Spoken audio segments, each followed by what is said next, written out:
I want to welcome back my best friend who is visiting Erica and me and our family this weekend.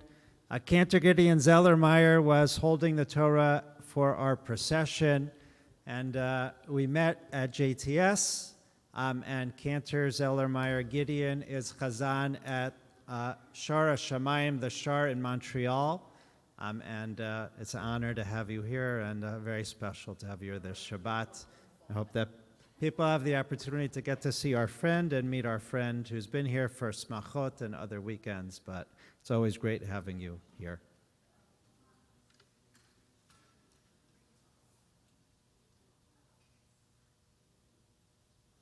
And it's also special having the lashes, Rose and Dan.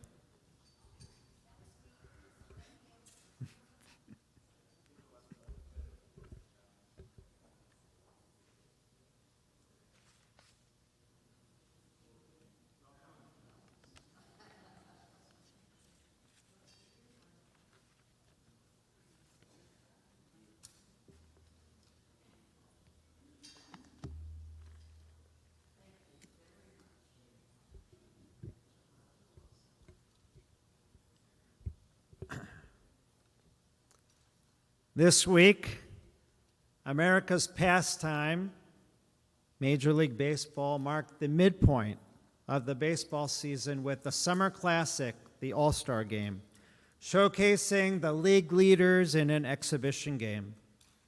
All-Star players are selected based on a relatively small sample size, how they've opened the season, and their early success, and of course, popularity.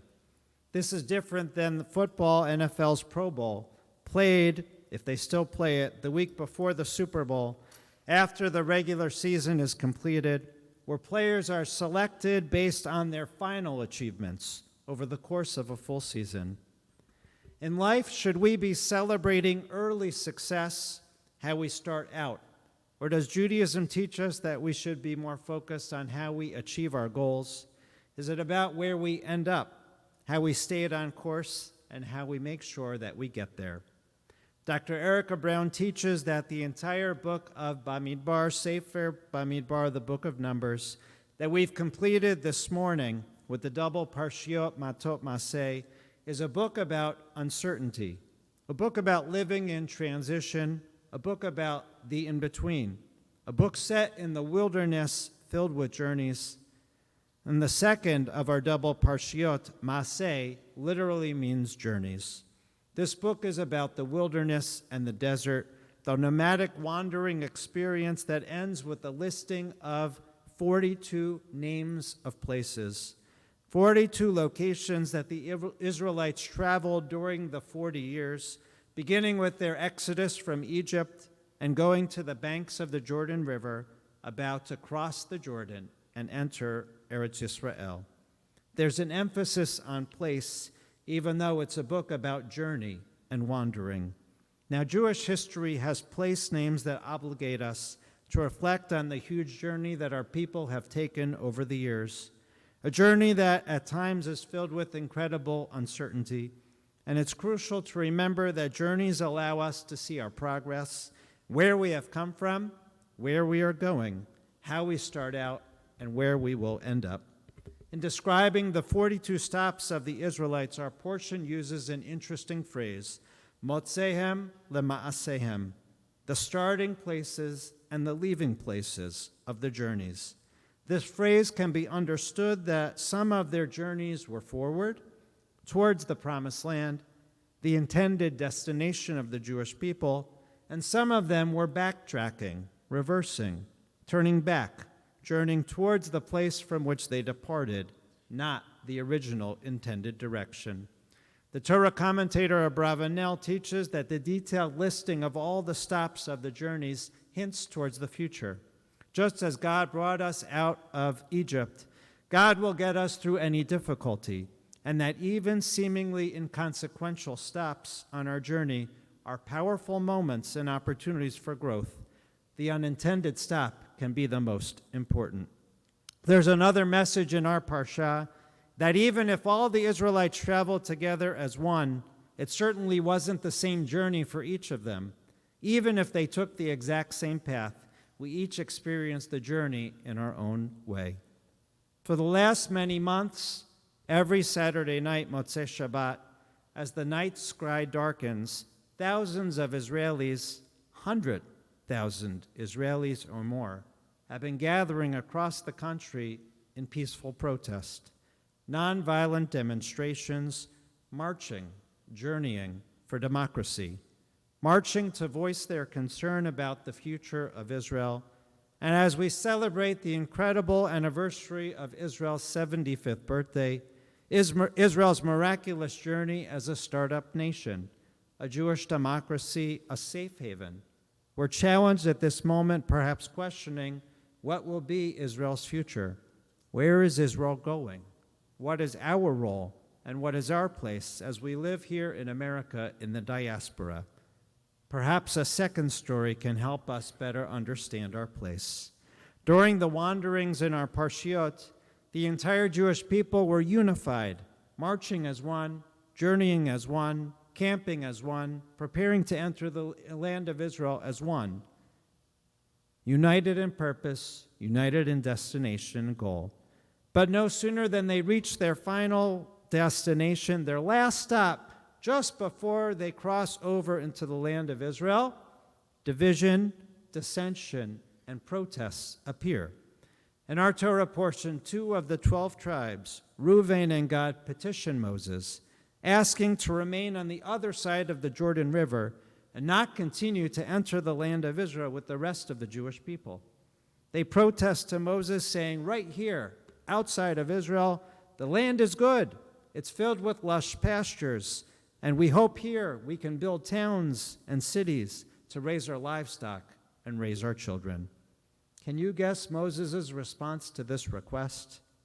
Moses is furious. He sees their desire to remain not in Israel, but in the Jordan Plains as a threat to community, to break up the unified people. No longer will they be united.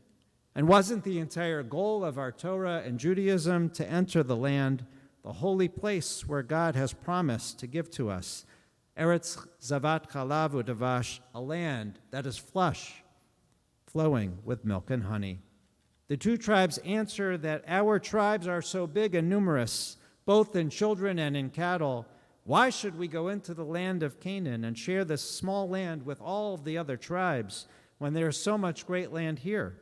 Perhaps they were coming from a focus of self-interest, or as some rabbis suggest, from greed. But what happens next is that Moses and the 2 tribes talk it out by listening to each other. They navigate the complexities of both sides. The 2 tribes were focused on comfort, material gain, security for their families, profiting on good land. Moses was following the divine command, the mission to bring the people into the Holy Land and to build a united nation. Moses, at first upset at the prospect of division of the tribes, is wise enough to have a conversation. He is a leader who has open communication, able to listen even to an opinion he might find challenging to his own assumptions and plans, the journey that he envisions for his people. What follows is dialogue and mutual agreement, with the focus not on how bad it is that they are separated, but rather how these tribes will support and remain a vital and active part of a unified Jewish people. Reuven and Gad offer up their people to be frontline soldiers. Moses agrees to this offer that the tribes help the entire people conquer the land, showing their willingness to always be part of the larger, united Jewish people, be a united part of the 12 tribes of Israel, no matter where they lived and what they did outside the borders of Israel.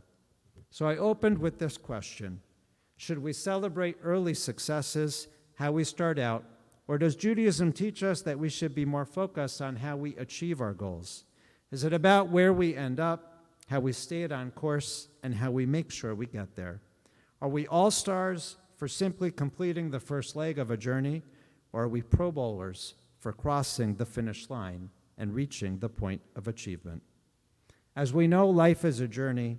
It's not yet complete, and journeys allow us to see our progress, where we have come from and where we are going. how we start out and where we end up, and it's the same for our sacred homeland of Israel. There's a podcast that I've been listening to from Israel Story. It's called Signed, Sealed, and Delivered. It's profiles of the 37 signers of Megillat HaAtzmaut, Israel's Declaration of Independence, that was signed 75 years ago. In it, there's a profile of how 37 different thinkers, leaders, activists, rabbis, socialists, laborers had a different but shared vision of what a Jewish state and a Jewish homeland could be. How they could be united when they were so different. How could they bring a people together? And how could they sign their names to a document which they didn't necessarily agree with every single line of it? They had a shared vision 75 years ago. And through this podcast in which they interview the signers' children and grandchildren, you get a sense of who those signers were, what they believed in 75 years ago, what they stood for, what they thought Israel was then, and what they thought Israel could be, not just for today, but for the future.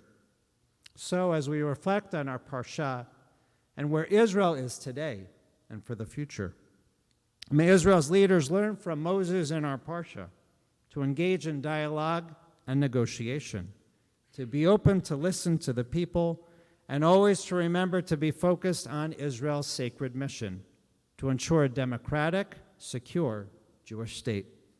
May this be a moment of growth and not just growing pains. As our hearts are always turned to Israel, may we pledge our love to Israel, and may Israel be open to hearing from us and all those questions. As we ended our Torah reading this morning, we said the words together, Chazak, Chazak, V'nit Chazek. May we be strengthened together. May we strengthen each other together. May Israel's leaders, may Israel's people, may the diaspora, American Jews in America, may we talk together. May we have a shared vision together.